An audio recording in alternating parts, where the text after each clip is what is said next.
இன்னும் எத்தனை நாளைக்கு நம்ம இந்த நரகத்துல கடந்து சாகணும்னு எசக்கி பாக்கியத்துக்கிட்ட கேட்க, சோத்துல கல்லு கடந்தாச்சுன்னா அந்த கல்லை தான் தூக்கி போடணும், சோத்தையே தூக்கி போடக்கூடாது. நம்ம எதுக்காகடி இந்த வீட்டை விட்டு வெளியே போகணும்? இந்த வீடு என் மகா பேர்ல தான் இருக்குது.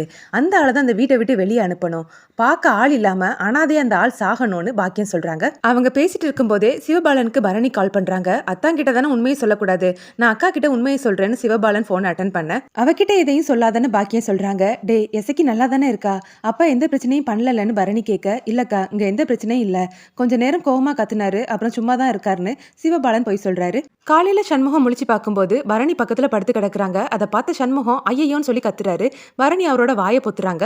நீ எப்படில ஏன் பக்கத்துல வந்தன்னு சண்முகம் கேட்க, பொண்டாட்டினா புருஷன் பக்கத்துல தானே படுக்கணும், நீ என்ன புதுசா கேக்குறன்னு பரணி கேக்குறாங்க. சண்முகம் பரணியவே பாக்குறாரு. இதுல என் அப்பா கிட்ட வேற சவால்லாம் விட்டுருக்க, அடுத்த வருஷம் உன் பேரனை வச்சு ஒண்ணு கடிச்சிருவேன்னு. இப்ப அதுக்கான வேலைகளை நம்ம தொடங்குவோம். முதல்ல முத்தத்துல இருந்து பிள்ளையார் சொல்லி போட்டு ஆரம்பிச்சிடலான்னு பரணி சொல்ல,